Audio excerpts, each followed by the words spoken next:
The harsh cold winter is finally at its end. The sun is shining, all the fluffy white snow has melted, and the sidewalks have become nice and clean. The icy air is no longer icy. It feels like a nice relieving cool breeze. You can start to spot all the birds coming back here and there. Small buds of green, pink, and yellow are starting to pop up on the trees, while gardeners are out watering their roses and their daffodils. You walk by them admiring their garden. What a beautiful garden you have! Why, thank you, dear. You're smiling, the gardener is smiling, everyone is smiling. And then it happens. Oh no.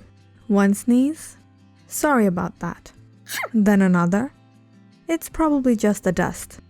And another. Are you okay? Says the gardener with a surprised and worried face. Yes, sure, I'm fine. Don't worry about it. Until... Phew. It's over. Things were getting embarrassing. Everyone was staring. Your nose is running. You're spitting all over the place from those sneezes. And worse, you're running out of tissues. Wait a minute. No. Isn't spring just the perfect time? And I'm sure all of us have planned lots of activities for this specific time of the year. Spring makes everyone happy and full of energy after that long winter. Ready with a bucket load of things to do, with the weather being just perfect. Not too hot, not too cold. There is a beautiful breeze, those cloudy shades, the fresh smell of spring flowers. Everyone is out and about enjoying the weather, except the ones with allergies. Have you ever found yourself in a similar situation before? When you can't stop sneezing, and your eyes are tearing, and your nose is running. No matter how pretty or handsome you are, you look like one big mess when you have allergies. The weather is great, of course, until the sneezing starts. And just 0.02 seconds after spring had just begun, you want it to be over already.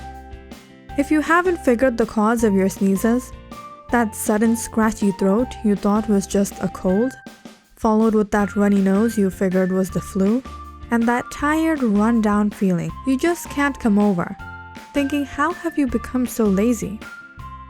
Let me just tell you, it's not a cold or the flu. And if you've guessed it's allergies, maybe still it's probably not the dusty carpet or the old things you've just cleaned out of the closet. It's pollen.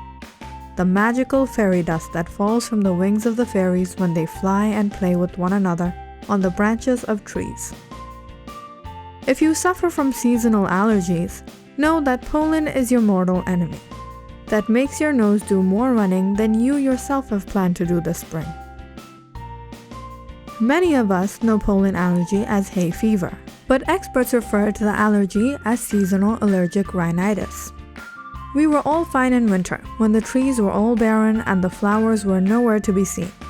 And when spring rolls around, and the plants and trees come back to life from pretty much nothing, the plants release tiny pollen grains that fertilize other plants of the same species. The pollen that comes from trees, weeds, and grasses are the ones that cause these allergic reactions majority of the time. Because these plants make small, light, and dry pollen grains that travel by wind. If you are thinking it's just the flowers, it's not. As a matter of fact, plants fertilized by insects like roses and some flowering trees, like cherry and pear trees, usually do not cause allergic rhinitis. Grasses are the most common cause of allergies. Common sources of weed pollen are ragweed, sagebrush, pigweed, lamb's quarter, and tumbleweed. Birch, cedar, and oak trees also produce highly allergenic pollen. If you're experiencing those horrible symptoms of seasonal allergies, here's a tip. Have some allergy medication. Yeah, that sure will help. That's what the people who don't have allergies say to you. Take medication. Why don't you take medication? Stop sneezing on me. Maybe you just want to have allergies. That's why you don't take your medication. If you have allergies, you know that they don't always work. And usually you can only take one every 12 or 24 hours. Rather, if you're sick of that running nose, you might just want to hibernate this spring in your house, with the windows and doors closed. This way, the amount of pollen you inhale will be lessened and reduce your symptoms. If you have to go outside, then make sure to wear sunglasses and a fancy hat, and maybe even a face mask, if it's that bad that you've become paranoid of allergies. If you have allergies all year around and you can't figure what is the case, you've checked your diet and changed your bed sheets, no, it's still happening, then in most of these cases it's probably pollen or dust mites, animal dander, cockroaches, food, insect bites, or latex. These are the most common ones of all, although it can be something else. There are allergies of all types, and if you really want to pinpoint the actual case, head over to your doctor and have an allergy test done to find the main cause. Dust mites are another pest that can stir up a lot of trouble when you are already feeling down from the pollen allergy. These little bugs can make you feel like you have an endless cold or even asthma.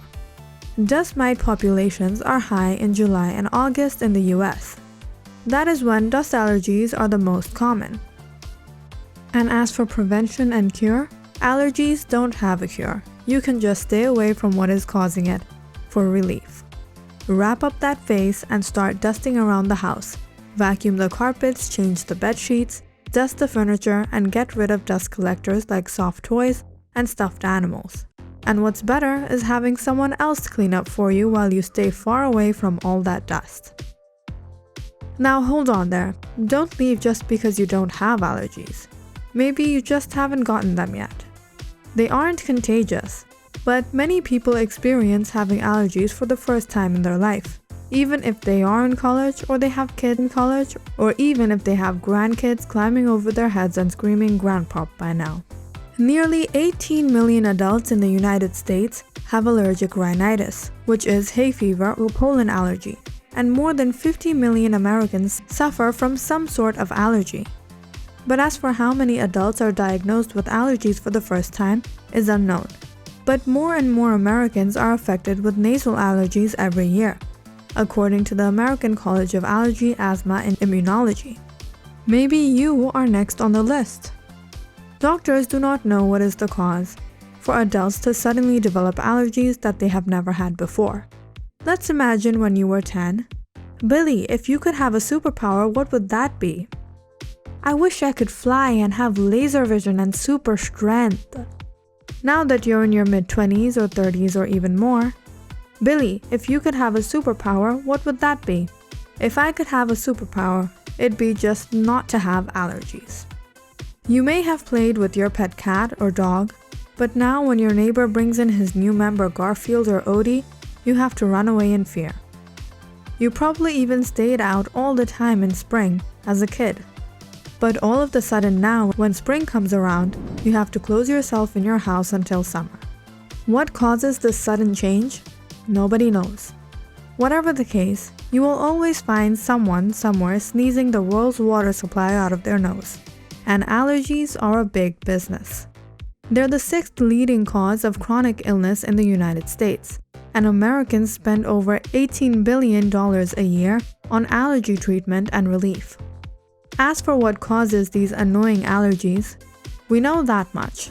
It's because your immune system perceives harmless inhaled pollen or other allergens as dangerous substances invading the body and gets into battle mode right away.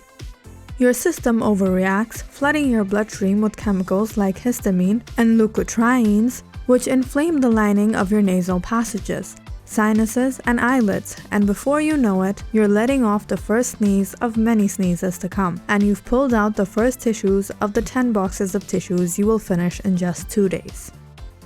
Your body loves you, that's why it's doing it, so don't be down. All of these symptoms are meant to protect your body either by trapping or expelling the allergen, or by swelling body areas like your nose so the allergen can't enter. As a result of congestion in the veins and the lining of your sinuses, dark circles known as allergic shiners may appear under your eyes. Consider yourself lucky if you only experience allergies in spring, because some of us have perennial allergic rhinitis, which may be present all year round. Other allergies can even be life-threatening.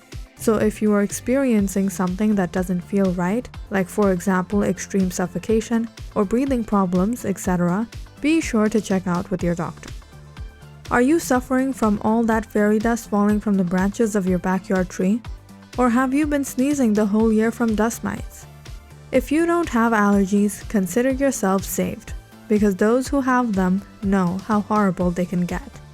You wake up in spring, smell the fresh air, and run out to catch that sunshine on your face.